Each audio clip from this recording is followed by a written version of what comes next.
Today, we're going to talk about an Upper Deck employee getting sued by the company for stealing cards meant to be redeemed as part of redemptions. It's been a hot minute since we've covered a hobby lawsuit, but this one is really important for me to talk to, despite the fact that by the time you see this, others would have already talked about it, because it contains criticisms that I've talked about this industry for quite some time, some things that are really lacking with what these businesses actually have in place. And I think this is case in point, and I want to highlight it and talk to it once again, because I think it's a really good example of how far this hobby actually has to go in order to be taken very, very seriously. Now, this is obviously brought to us by Paul Lesko, who we've referenced many times on the channel in the past. He specifically covers hobby lawsuits. If you're not sure who he is, give him a follow on Twitter, because it's absolutely fantastic in terms of the detail he goes into. He is a lawyer, so you're getting a right lens on the situation.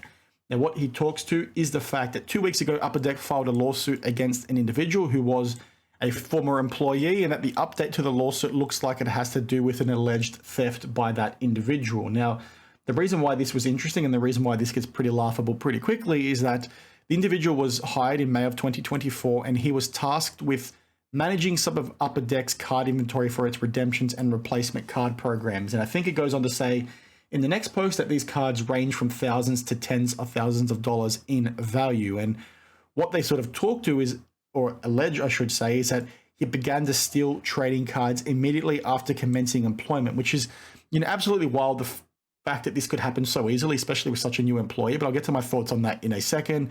There's a few other comments over here where they think he's stolen cards in total upwards of $500,000 USD, which is absolutely insane if you think about it. And then goes on to talk about the fact that he was simply able just to walk out of the building, having taken these redemptions. He was able to send these redemptions to himself within the computer systems.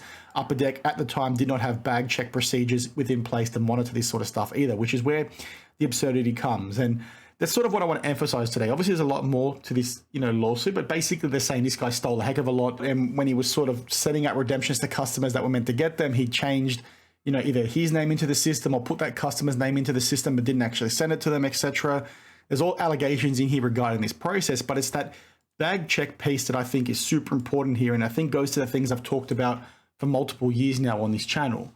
I've consistently talked about all these mistakes that happen when it comes to manufacturers, when it comes to authenticators, when it comes to graders, how they seem, incredibly amateur. And these are companies that are dealing with, millions of dollars. They're making hundreds of millions of dollars across the entire industry, that it's really surprising to sort of see these mistakes consistently happen. You guys out there that don't work in that world of accounting or auditing or risk management or anything like that will see these things and think, well, it's pretty basic. It's okay that this stuff happens. But once you sort of research how business policies should be working, you learn pretty quickly that, that stuff should not be happening, right? And when you see that stuff happening as consistently as it does, it talks to a really, weak process in place. And obviously, I'm just outside looking in when I've been making those statements. But every time I see a mistake from these companies and then read about how the mistake actually happened, it becomes more and more alarming that these guys don't really know what they're doing. So the fact that you can have Upper Deck, who's been around for so long, as big as what they are, the prestige, the history they have within this industry, the experience they have within this industry, make a mistake like this is wild. And when you think about the fact that they could bring somebody in, hire them within May of this year,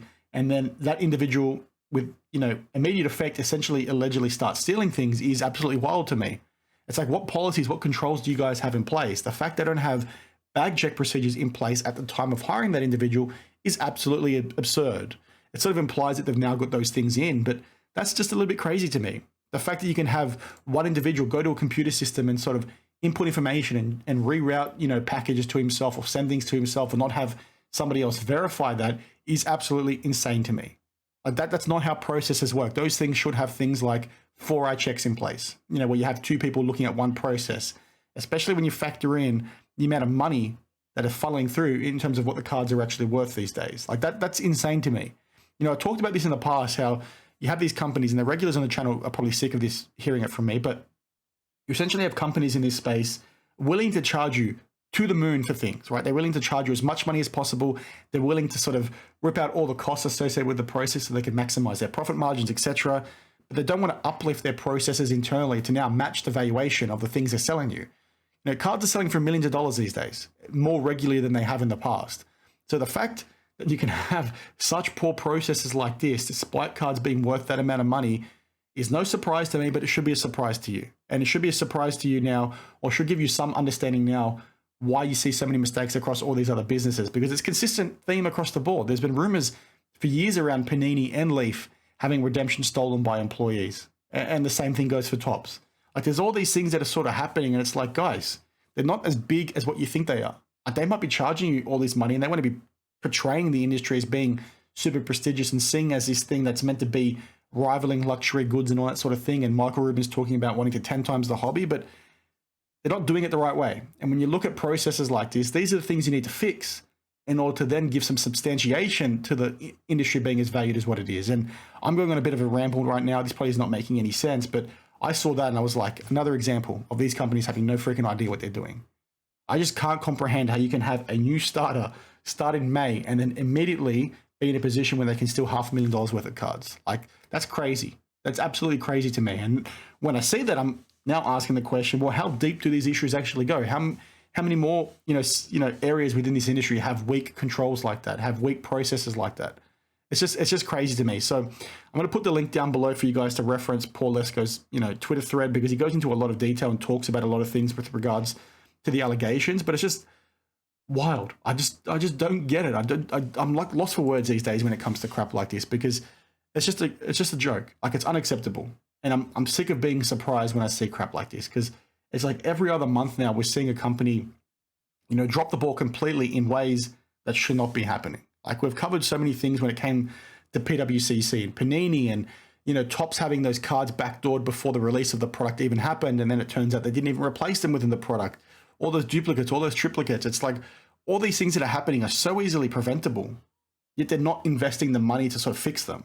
And they want to talk about giving us more value as customers and want to uplift the industry and create it so it's a buzz around it and it's things that people actually want to invest in, and we want to get more people involved and all that kind of thing. But it's like, guys, you can't have all that stuff happening unless you fix this little thing. And the fact that you have one individual so easily being able to steal cards, does it really become that far-fetched to say one person within a process could maybe be, shifting loaded boxes to individuals, right? These companies are not as robust as what you think they are, and this is another clear-cut example of that. So again, obviously, I'm just outside looking in. This is just my opinion. It does not reflect that of my employer or anything like that. This is just me reading some words on the internet and saying that does not look right. And it's just another clear-cut example of an absolute joke of an industry, and it goes to the things I've said in the past. I love collecting cards, but these companies, they need to start treating us with respect, right? Because they want to push the prices up here, but they want to keep their risk appetite all the way down here. It's like, no, guys, if you want the hobby to be up here in terms of valuation, your risk appetite needs to match that. And you need to start treating us, with more respect, and we're not getting it. So again, this was a ramble. This was a rant. I just thought this was an important one to talk about because it clearly links into things that I've been saying for 3 years. And I also wanted to say it to the people 3 years ago that told me I was an idiot. Guys, it's cases like this that clearly show I'm not an idiot. So, it is what it is. Thank you for watching, and I'll see you guys in the next one. Cheers.